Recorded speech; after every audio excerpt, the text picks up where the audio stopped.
¿Cómo les va? Muy buenas noches, bienvenidos, bienvenidas a Estado Nacional Prime por las pantallas de Canal 24 Horas y 24horas.cl. Varios temas que vamos a estar tratando en el programa con nuestros invitados, nuestro panel. Uno de ellos, por supuesto, lo que acaba de suceder, la cadena nacional por parte del presidente Gabriel Boric, donde se habla del Ministerio de Seguridad Pública. Comienza el 1 de abril y ya hay ministro, Luis Cordero. Habían incógnitas entre comillas, claro, siempre sonó como un nombre bastante fuerte luego que dejara el Ministerio de Justicia para asumir la Subsecretaría del Interior.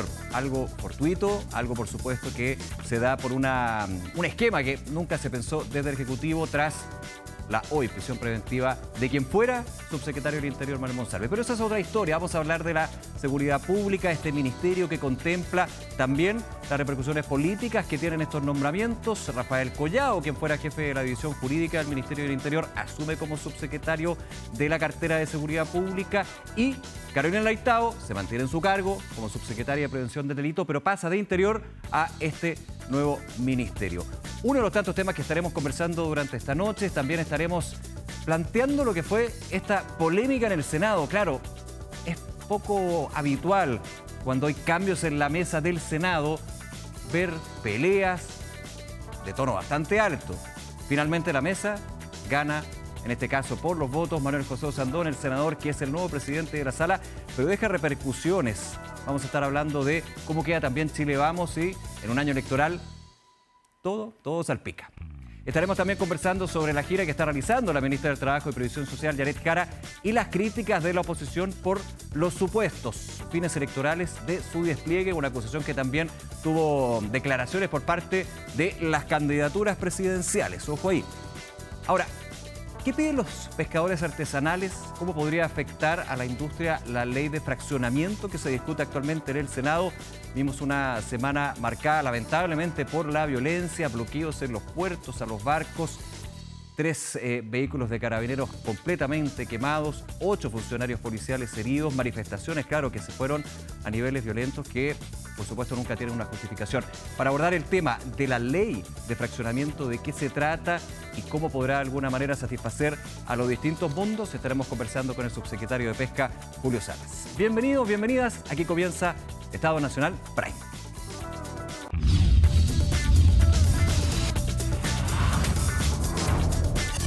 Estado Nacional.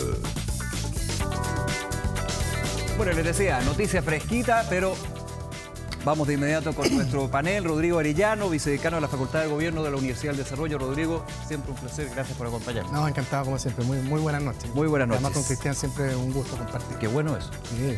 Cristian Aunque sea Valdivieso. colocolino, es bueno compartir. No, pero ¿para qué hablamos de fútbol? No hablemos de fútbol esta semana. Cristian Valdivieso, director de Criteria. Siempre bienvenido, Cristian, un gusto. Muy buenas noches, el gusto es mío y como Criteria hacemos estudios, tenemos información, sabemos que la mayoría de este país es colocolina. Es verdad, es verdad. Creo que las audiencias no se van a molestar por la declaración. ¿Nos metemos en ese tema? No, mejor. Dejémoslo para esta semana dejemos fuera el fútbol. Tenemos hartas cosas. Rodrigo, comienzo contigo. Ministerio de Seguridad Pública, se confirma lo que a muchas voces se decía era un paso lógico. Luis Cordero, ministro de Seguridad Pública. ¿Qué te parece? Una crónica bien anunciada, así como Gabriel García Márquez, efectivamente. Al final el ministro Cordero se ha transformado en una especie como de comodín del gobierno. Vuelve a ser ministro. Vuelve a ser ministro, en algún efectivamente. Minuto se discutía cómo un ministro pasa, no una degradación, pero sí un cambio evidentemente de ministerio a subsecretario, pero se decía, bueno, vamos viendo. Bueno, vocero de gobierno también en algunas oportunidades. Yo creo que solo desearle suerte, porque él asume probablemente quizá el área más deficitaria que ha tenido este gobierno. Puede ser quizás la economía o el crecimiento económico, pero la seguridad sin duda ha sido el tema que ha sido la mochila de peso que ha tenido este gobierno, que ha tenido más inconvenientes y que tiene la ciudadanía en términos generales disconforme con la gestión del actual gobierno. Por lo tanto, esperar que lo haga bien. Hay gente que no le gusta mucho este concepto de crear nuevos ministerios porque engorda el tamaño del Estado, pero yo creo que en este caso soy más partidario, fíjate, que tener un ministerio encargado netamente del tema del control de la violencia. ¿A ti te parece bien la existencia del Ministerio de Seguridad? A mí me gusta, en términos generales, no me gusta el crecimiento excesivo del Estado, pero creo que, dado la importancia que tiene, la relevancia y lo que está afrontando Chile, el crimen organizado, creo que era una buena decisión. Creo que en esa lógica probablemente sea quizás de las cosas que va a lucir más la candidata del oficialismo, Carolina Toá. Ella fue una de las que promotoras de candidata del ahora. oficialismo, pero lo adelantamos. Ah, bueno. Esto es la más Aspirante, probable. ella La se más define como probable. aspirante a candidata. La más probable candidata del oficialismo. Y ella va a sacar seguramente lustre a este hecho, porque sin duda da en la debilidad más dura que tiene el gobierno y en la sensibilidad más importante para los ciudadanos. Dame un segundo, quiero pasar contigo, Cristian, porque vamos a ir a La Moneda también. Ahí está la noticia viva. ¿Qué te parece, Luis Cordero, ministro de Seguridad Pública? Pasa de subsecretaría a este nuevo cargo. No, a mí me parece que Luis Cordero es una persona que ha dado ya varios argumentos para decir que es un hombre de Estado, un hombre que está al servicio de lo que el gobierno en este momento le demande, y creo que es uno de los grandes activos que tiene el gobierno. Llegó a salvar al Ministerio de Justicia en un momento muy complejo, ¿se acuerdan? Después de los indultos y de todo lo que ello significó, Claro. ordenó al gobierno, enfrentó el caso Democracia Viva. ¿De acuerdo? Se le catalogó como el abogado del gobierno. Se transformó en una especie de vocero legislativo o, no sé, o judicial del gobierno, pero además con mucho desplante, con mucho aplomo y con muchas distinciones. Yo creo que Cordero transmite seguridad y de hecho en algún minuto, cuando tambaleó la ministra Toá a propósito del caso Monsalve, en ese minuto se veía como el sucesor natural de ella eventualmente. Luego la ministra Toá sortea el momento, se empodera, vuelve a la escena y era evidente que iba a ser el ministro de Seguridad. Ahora, el Ministerio de Seguridad es un ministerio que viene empujándose hace muchos gobiernos, hace mucho tiempo. Lo decía el presidente Boric en la cadena nacional hace décadas. Exacto. O sea, por lo menos por 18 años. Por lo tanto, no es aquí esto un objetivo o un interés de este gobierno en particular o de algunos grupos, sino que es algo que... Ahora, sí lo puede plantear como un legado. Bueno, sin duda es parte del legado del gobierno. Ahora, yo tengo la impresión de que estos ministerios son relevantes, simbólicamente importantes, pero se va a ver en función de sus actos y de si efectivamente empieza a cumplir con el objetivo que se ha planteado, si la ciudadanía valora profundamente esto. O sea, yo creo que esto se va a valorar en el tiempo, si efectivamente logra producir una suerte de un punto de inflexión.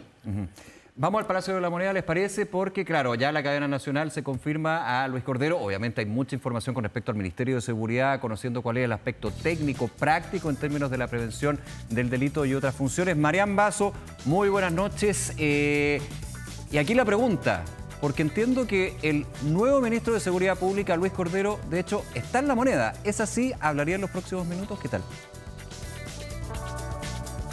Hola, muy buenas noches. ¿Cómo están? Sí, hoy día en la tarde le preguntábamos a Luis Cordero respecto de cómo se veía como nuevo ministro de Seguridad, el primero en la historia de nuestro país. Y él decía, los papelitos primero, rememorando esa icónica frase cuando asume el Ministerio de Justicia y estaba en boga todo lo que era esta polémica por los indultos. Bueno, los papelitos ya están sobre la mesa y finalmente se transforma en el primer ministro de la cartera de seguridad. Él vio toda la cadena, los 7 minutos con 45 segundos de esta cadena del presidente de la República acá en su oficina, donde estamos en la subsecretaría del Interior, y se espera que los próximos minutos salga para retirarse hacia su domicilio, y esperamos también ahí tener las primeras declaraciones de Luis Cordero como el primer ministro de Seguridad. Lo decía el presidente de la República, ustedes también lo comentaban ahí en estudio, es una ley que se estaba trabajando ya hace varios años, 18 años, por distintos gobiernos, y que finalmente sale a la luz con este ministro, que lo decía el presidente, su capacidad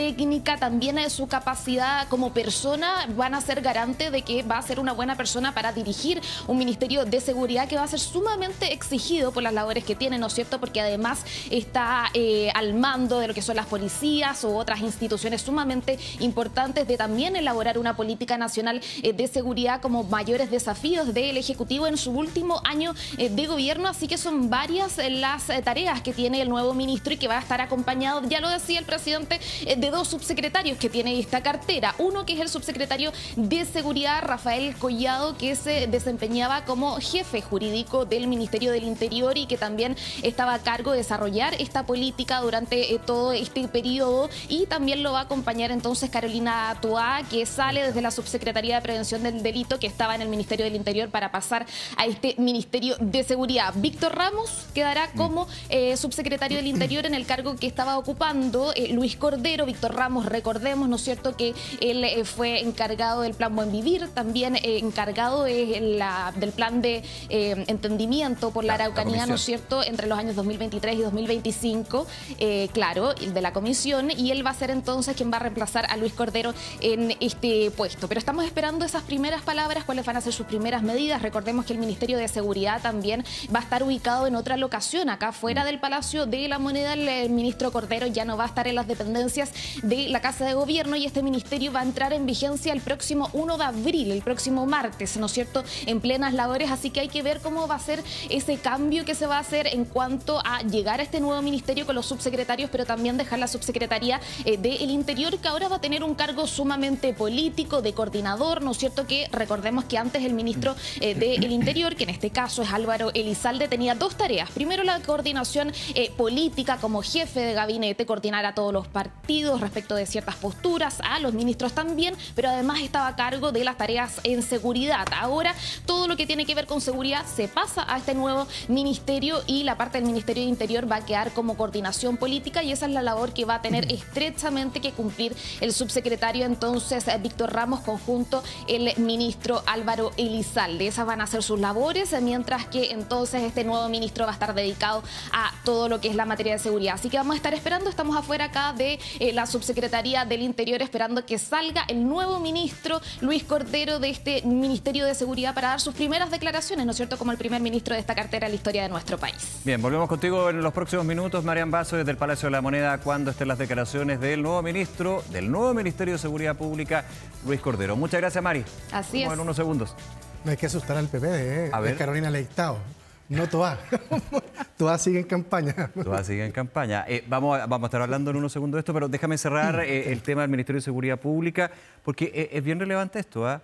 Luis Cordero de ministro, Rafael Collado, quien era jefe de la división jurídica, o sea, ya hay una cercanía de varios meses con quien va a ser su superior en este caso.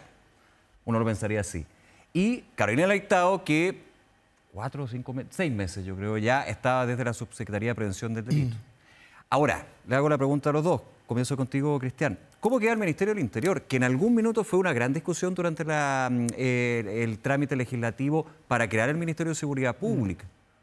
Bueno, de alguna manera el Ministerio del Interior hoy día va a quedar como el vicepresidente en ejercicio de la República y por lo tanto le va a caber una pega bastante más política y de coordinación que no es nada baladía. Hoy día con los niveles de descolaje y de dificultad que hay para mantener afiatadas las coaliciones, creo que el Ministerio del Interior va a ser un ministerio muy político, un ministerio encargado de mantener el orden dentro de los gobiernos que haya y el rol va a ser juzgado, creo yo, en función de hasta dónde la coalición de gobierno se alinea, se ordena y tiene una perspectiva de proyecto colectivo y conjunto y en ese sentido materializa sus votaciones. O sea, va a tener un rol de mucha coordinación y creo que esos ministros del Interior en el futuro van a surgir o van a caer en la medida que sean o no capaces de sostener, ¿verdad?, a la coalición que está gobernando, porque el descolaje hoy día es una tendencia que viene dada porque hay una naturaleza humana en el descolaje, pero además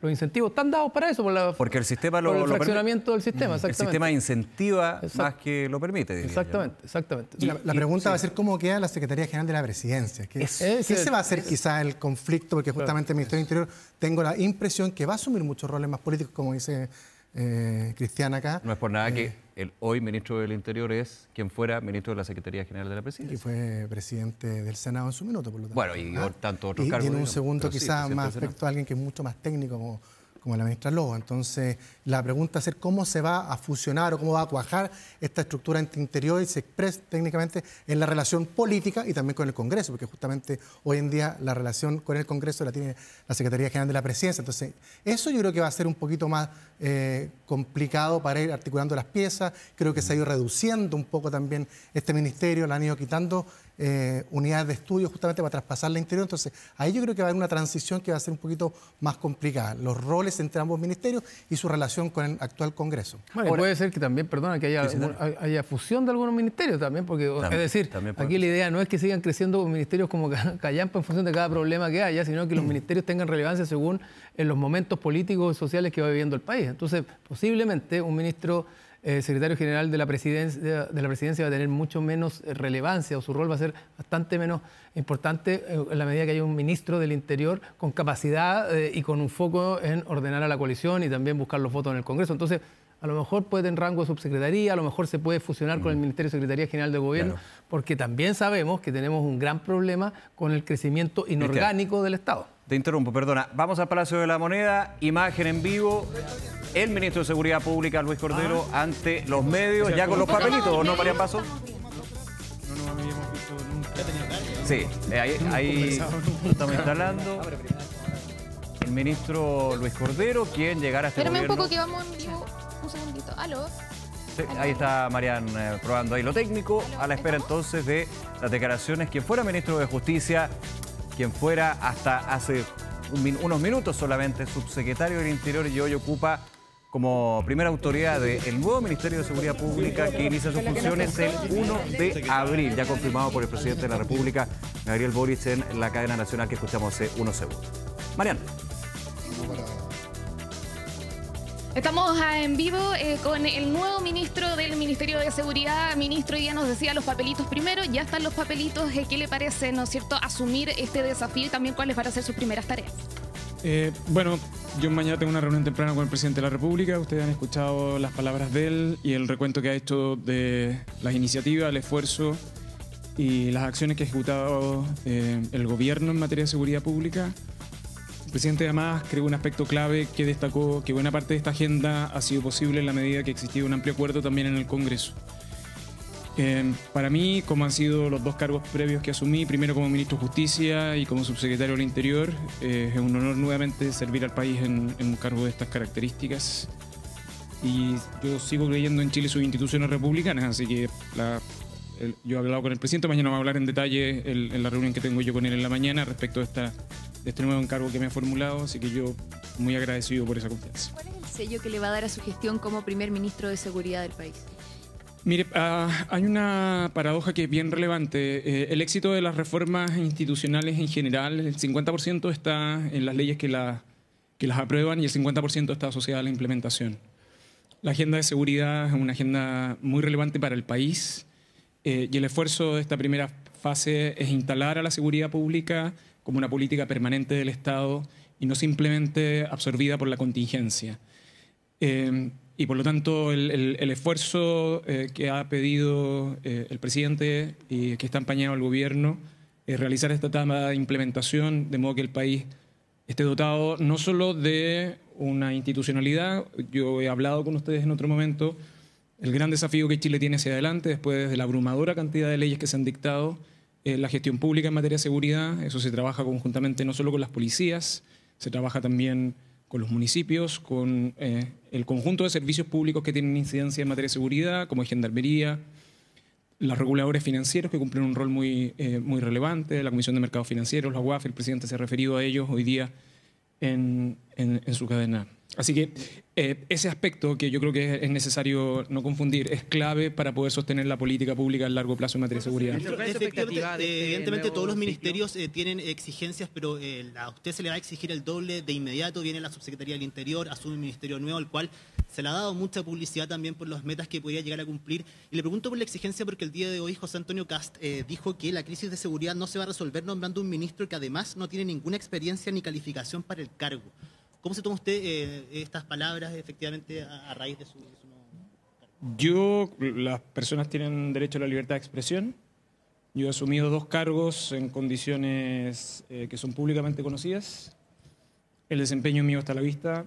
Las personas podrán tener la opinión que consideren. Yo tengo un mandato que me ha pedido el presidente, hay un mandato legal y el objetivo central es que las instituciones del Estado trabajan para el país y no para personas en particular. ¿Pero siente que va a tener una exigencia quizás mayor por lo que significa el Ministerio de Seguridad? Mire, asumí el Ministerio de Justicia en un contexto determinado y la Subsecretaría del Interior en otro. Para mí este es un privilegio y cualquier ministro o ministra que está de Estado está siempre sometido a una exigencia adicional. Listo. Las primeras palabras entonces del nuevo ministro del Ministerio de Seguridad, y ahí hay un punto muy importante que decía Luis Cordero, ¿no es cierto? Asumió los cargos en los que estuvo en momentos muy complejos, asumió el Ministerio de Justicia cuando estaba la polémica, el cuestionamiento por los indultos entregados, asumió también la subsecretaría del Interior tras la salida de Manuel Monsalve, y ahora finalmente asuma este nuevo Ministerio de Seguridad. Decía que la exigencia siempre va a ser alta y que sus cartas, sus títulos, ¿no es cierto?, están a la vista, y hay que entonces juzgarlo por el desempeño que va a tener de aquí en adelante en esta tarea que va a ser bastante exigida para sacar adelante las metas en materia de seguridad que tiene este gobierno. Bueno, en paso con las primeras declaraciones del nuevo y primer ministro de Seguridad Pública, Luis Cordero. Mari, muchísimas gracias. Buenas noches, que estés bien. Muy bueno. Vemos, chao.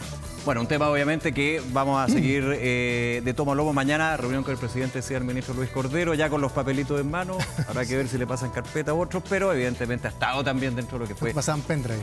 Le pasaban pendrive. En los tiempos que se pasaban pendrive, se dejaron las carpetas, ¿se acuerdan? Ahora, dime. No, personalmente se agradece lo escueto y lo institucional que fue el ministro, es decir, un ministro que asume recién una cartera recién formada, claro, sin grandes promesas, sin grandilocuencia. Eso es importante. Vamos a hacer la pega, vamos a hacer la pega y júgueme por mis actos, pero no excesivas promesas. Entonces se agradece un tono institucional, respetuoso, ponderado y además conciso. Conciso y preciso. Vayamos a otro tema. Tiene que ver con el gobierno, evidentemente, pero ya en el ámbito que nos compete este 2025. Elecciones, candidaturas, candidatos, candidatas, definiciones de los partidos. Y el día de hoy, y entiendo que tenemos las declaraciones, vamos a escuchar primero lo que dijo la candidata Evelyn Matei y la ministra vocera subrogante con respecto a la figura de la ministra del Trabajo y Previsión Social. Janet Jara está en visita a distintos puntos del país para hablar, para informar sobre la reforma previsional. Escuchemos y volvemos a comentar. ¿Corresponde que ella siga en el ministerio? Es bastante obvio que si ella tuviera algún mínimo de decencia, debiera haber renunciado, ¿no? A ver, la ministra Jara está enfocada en su tarea, la ministra del Trabajo está implementando una reforma que es fundamental para los chilenos y chilenas.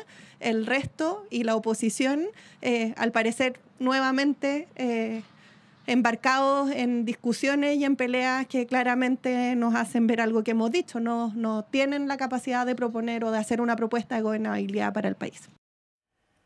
Ahí tenemos los dos lados. También habló el candidato José Antonio Kast del Partido Republicano, Vlado Mirosevic. De alguna manera una crítica a la figura de Janet Jara por, voy a poner lo que es la crítica misma, aprovechar el minuto de la reforma previsional para hacer campaña. Y un punto con lo que dice Rodrigo, comienzo contigo, Evelyn Matei.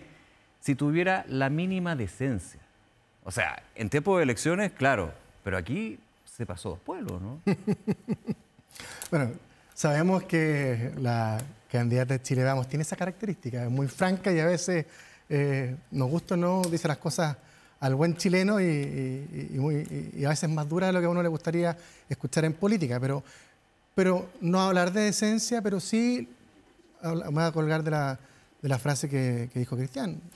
Si actuase republicanamente, ella debiese cumplir un rol de ministra y no de candidata. Yo he visto varias intervenciones de la ministra Jara, no hablando de la reforma de pensiones, no explicando las modificaciones, sino que interpelando a la candidata Matei e interpelando también a Carolina Toá. El otro día también se enfrascó una discusión con ella, aprovechando justamente la tribuna, los micrófonos que le da la reforma previsional. Por lo tanto, cuando tú tienes a una ministra de Estado interpelando a otros candidatos presidenciales, está dejando el rol de ministro, que es el encargado de llevar la directriz, el gobierno, la administración de una cartera que es muy relevante con una reforma, y da la sensación de que utilizando ese mecanismo también está jugando a ser candidata presidencial. Por lo tanto, no sé si es decencia, pero sí debiese ser actuar más republicana en su rol de ministra y concentrarse en la función que tiene ella. ¿Tú crees que falta la presidencia, este concepto que suena con más fuerza en época de elecciones?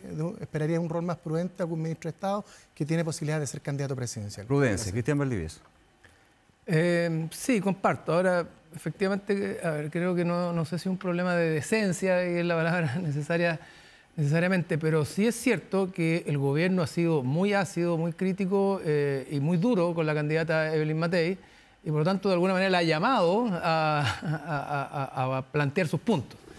Además, la candidata Matei es candidata en los hechos y por lo tanto precandidata formal. De 3 partidos, de Chile Vamos en su conjunto, y la ministra Jara no es candidata, pero es ministra y aparentemente es precandidata. Yo creo que ahí hay una suerte de complejidad o de dificultad que se debiera resolver en el corto plazo, porque evidentemente la ministra Jara hoy día es la carta más probable del Partido Comunista y no se ha lanzado al ruedo presidencial porque el Partido Comunista está enredado en temas internos. Pero está cruzando, ¿verdad?, un poquitito la frontera entre la labor de ministra y la labor de candidata.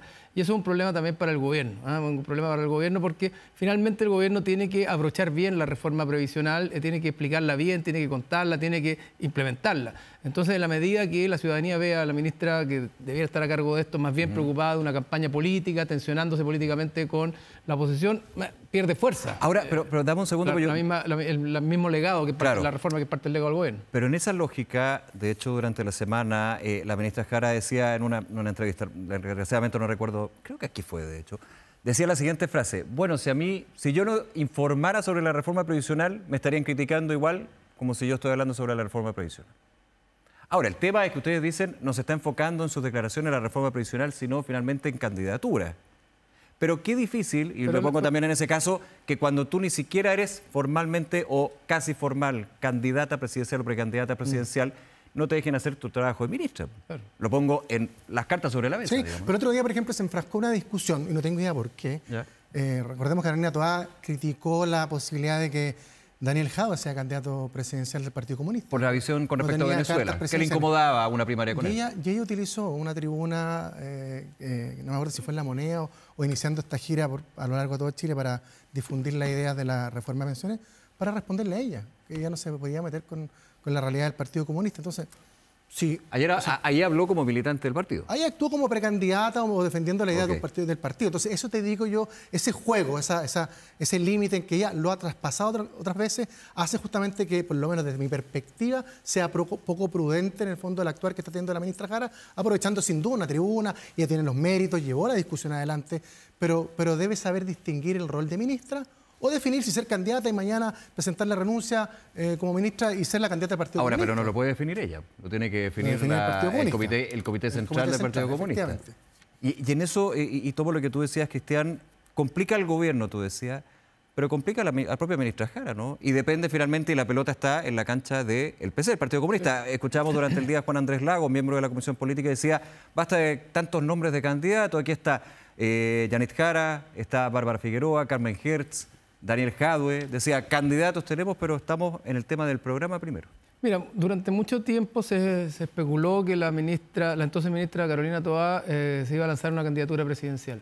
Pero en algún momento ya fue evidente que ella tenía que tomar una decisión y ella misma dijo, pronto tendremos noticias.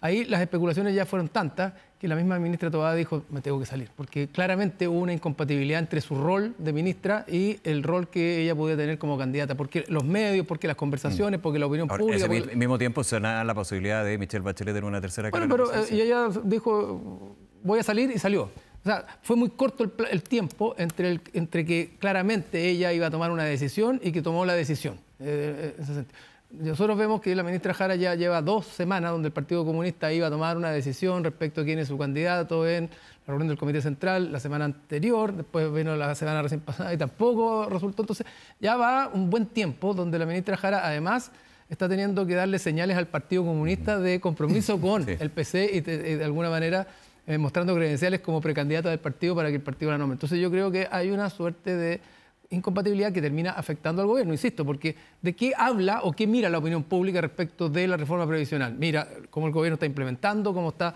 asentando la reforma para que efectivamente entre en régimen, o mira a la ministra que está más preocupada de la elección presidencial. Pero en el caso súper importante el contraste de Cristian, porque efectivamente ni siquiera ha sido nominada por el partido todavía, porque faltan las instancias partidarias para Carolina Toá, y ella decidió, antes incluso que Michelle Bachelet anunciara su renuncia, a lo mejor nunca estuvo arriba, no sabemos, a esta tercera incursión presidencial, ella decidió dar un paso al costado del gobierno justamente para evitar este conflicto, esta dualidad que podía tener la complicación de ser candidata, que estar todo el día respondiendo para la gestión del gobierno. La ministra, entonces, hay una diferencia de experiencia también política. Pero en ese entonces la ministra Toá tenía una frase que era bien cierta. que si quisiera ella haber hecho candidatura siendo ministra del Interior y Seguridad Pública, cuando lo que más se critica al gobierno es la seguridad o inseguridad, no tiene mucha lógica. Distinto a lo que puede pasar con la ministra Jara cuando ya hay una reforma previsional que demoró décadas, digamos, en discutirse. Pero perfectamente pudo esperar el día de hoy.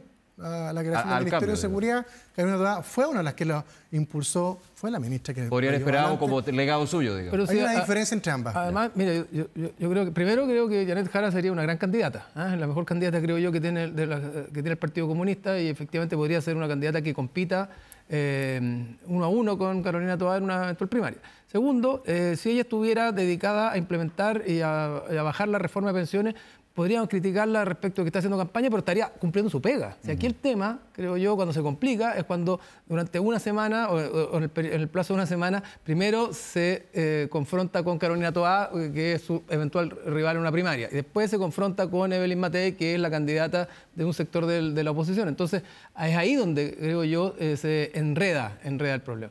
Si ella estuviera sacándole lustre a la reforma previsional, algunos se podrían molestar en la oposición, pero ella estaría en todo su derecho. Si el tema es que hoy día tiene que implementar esa reforma y eso sería naturalmente parte de su pega. El punto es que creo que se empieza a enredar y a entrabar con el rollo que tiene con el Partido Comunista, y ahí se genera una suerte de incompatibilidad. Ahora, se enreda el gobierno y le hago la pregunta a los dos. Desde el punto de vista práctico, por lo que tiene que ser la difusión, información sobre la reforma previsional, pero también, ya hago la hipótesis, en términos de que hay dos situaciones de una ex ministra hoy, una ministra actualmente, una aspirante a ser candidata del PPD, que sabemos que va a ser así, una ministra que todavía no sabe si va a ser candidata o no, que se discute, pero va a tener que elegir entre dos eventualmente exministras. Estoy hablando del presidente Boric. En algún minuto se le preguntó, bueno, y Carolina Toá es su candidata, el gobierno no va a tener candidata, y finalmente va a apoyar evidentemente como oficialismo a quien gane una primaria abierta, ampliada. Al revés, creo que es una buena noticia para el gobierno que de su gente, los que gobernaron con el presidente, tengan los candidatos. El problema hace 2 meses atrás que no había nadie que lograse El problema es que desde el Frente Amplio, que es la raíz primaria, digamos, el problema es que el partido del presidente de la República no tiene candidato, que quizás eso es una debilidad, parte de quizás de la poca preparación que tiene ese partido para ir habiendo preparado a alguien para justamente enfrentar este momento, pero que tenga 2 ministras de Estado da una señal, dentro de mi perspectiva, que es más positiva para el gobierno, pero mientras no tenga el Frente Amplio es un problema del partido gobernante, efectivamente, y eso muestra, sin duda, una debilidad de esta coalición. ¿Cristian?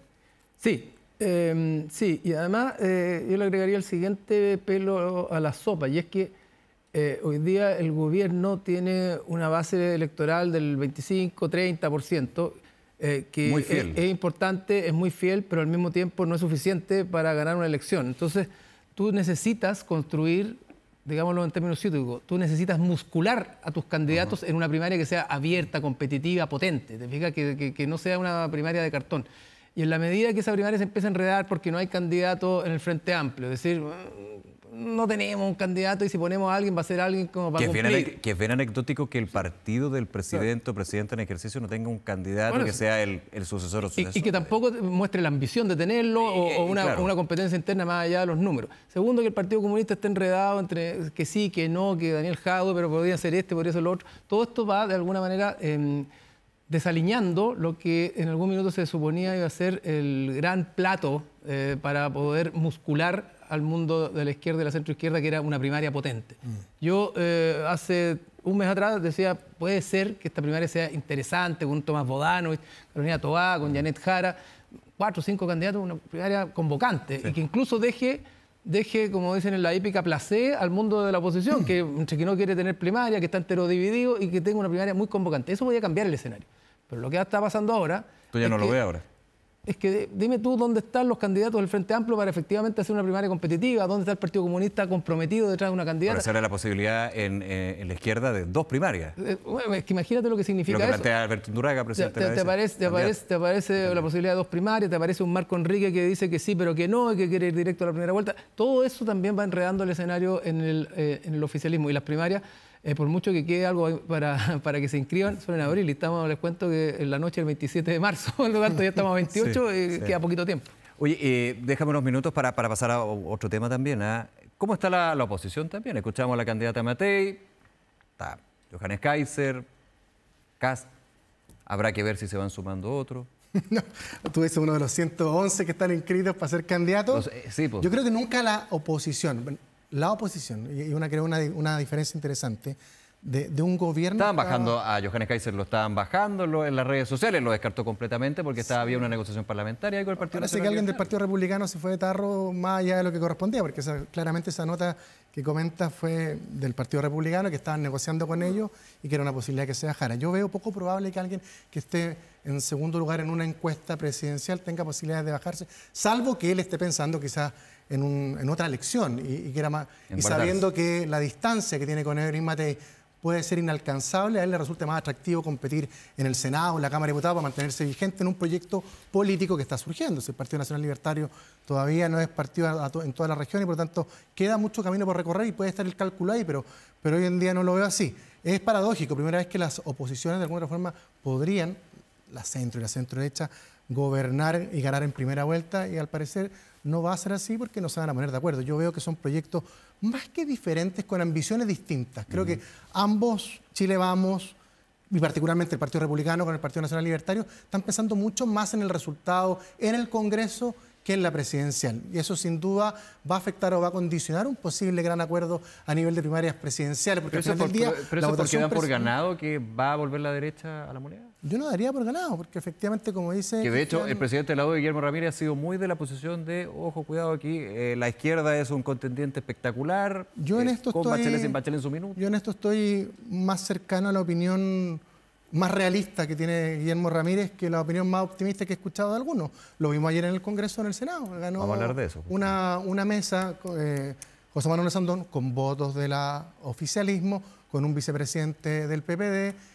sin tener mayoría, y eso perfectamente puede replicarse a nivel presidencial, dependiendo sin duda quién pase a la segunda vuelta y quién pase también del oficialismo a la primera, pero no hay que ser confiado en política. Carolina Toá y Janet Jara pueden ser perfectamente muy buenas candidatas en una segunda vuelta y esta cosa hay que verla a medida que avanza. Todavía falta para la primaria, pero yo no soy de los optimistas que dicen, no, hoy las encuestas dicen que sumados los tres da un 60 y tanto %. Eso es hoy, pero no se condice quizás con la relación que existe en el momento de votar. De hecho, Cristian, desde la oposición, en algunos sectores, quizás con más fuerza unos que otros, se recuerda lo que fueron la votación del rechazo, ese 62%.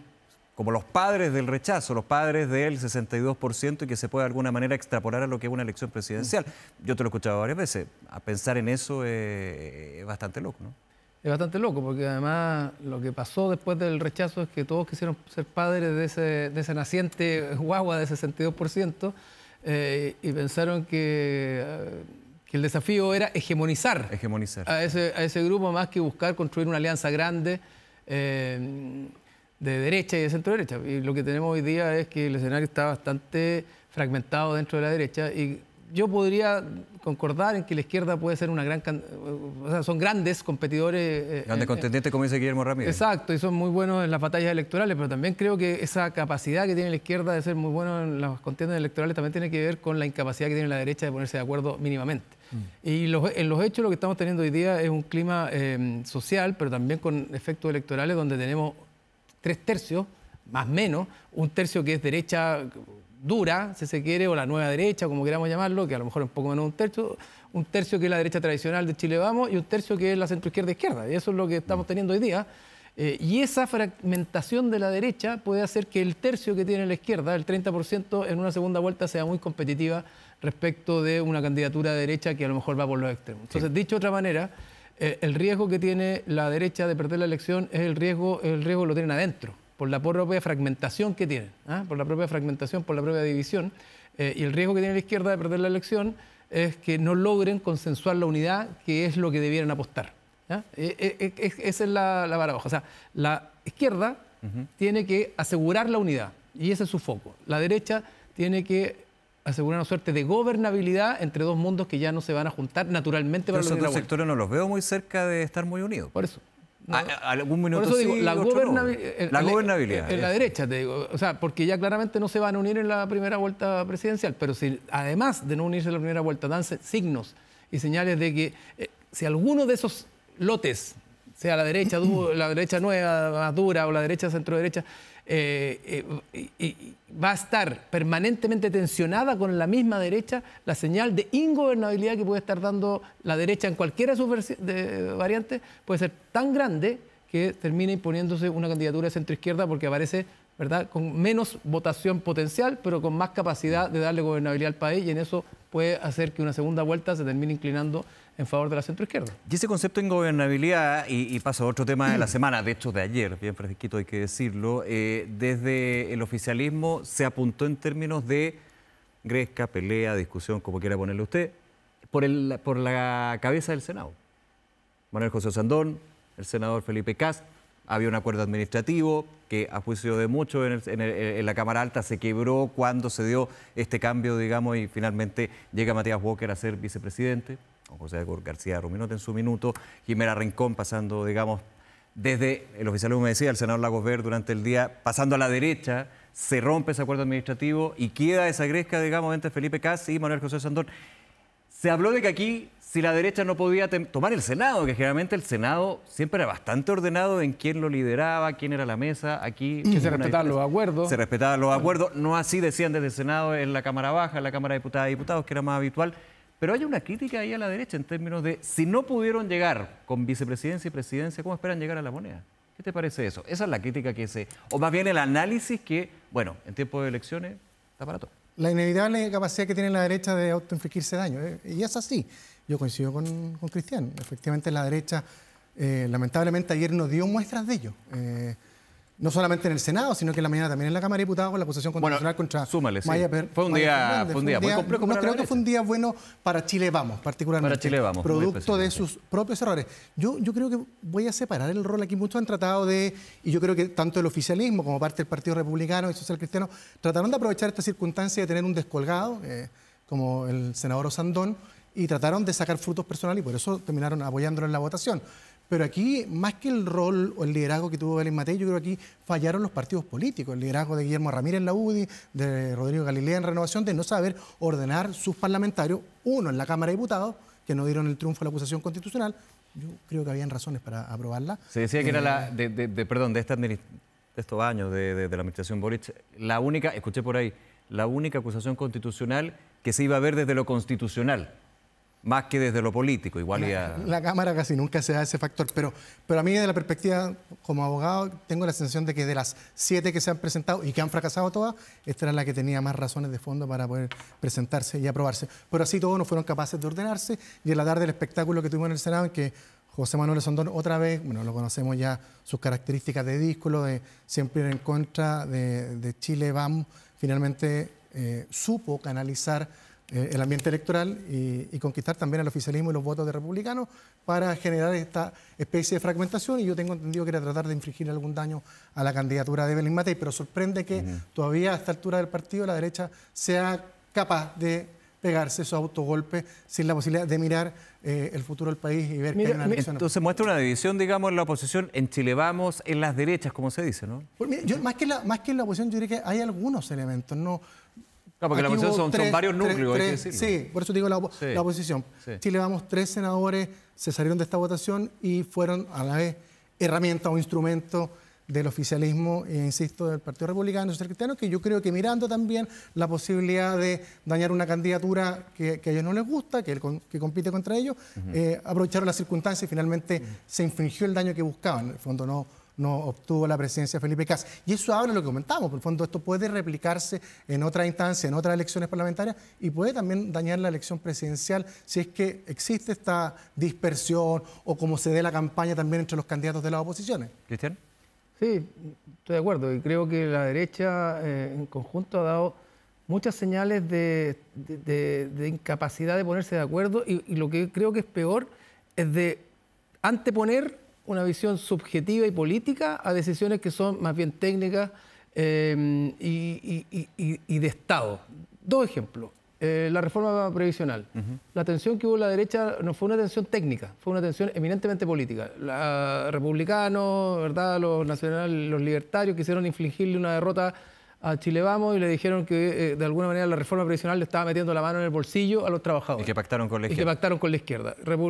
Chile Vamos le dijo, no, nosotros no estamos pactando con la izquierda, estamos haciendo posible una reforma. Tensión pura y dura política, donde la técnica no estuvo al centro de la discusión. Ahora, en esta última votación de acusación constitucional, donde los expertos, tenemos un abogado, dicen que era la más constitucional de todas. Y la votación fue la más política de todas en la derecha, donde se descolgaron, donde hubo republicanos que votaron en contra, en algo que era absolutamente inesperado. ¿Y por qué? Por, de alguna manera, una venganza por las acusaciones que habían generado ellos y que Chile Vamos no lo había apoyado. Y además para dejar en una posición incómoda a Chile Vamos. Todas esas señales, que parecen muy de élite, muy difíciles de interpretar, finalmente van decantando en una ciudadanía que mira a la oposición como un conjunto y dice, no necesariamente están capacitados o preparados para gobernar, no necesariamente lo harían mejor que este gobierno. Y eso desgasta, eso desgasta. Y al frente tú tienes la posibilidad en el oficialismo de tener una candidatura más ordenada. Y vamos a ver si logran ordenada en torno a una cierta unidad. Si lo logran, probablemente tienen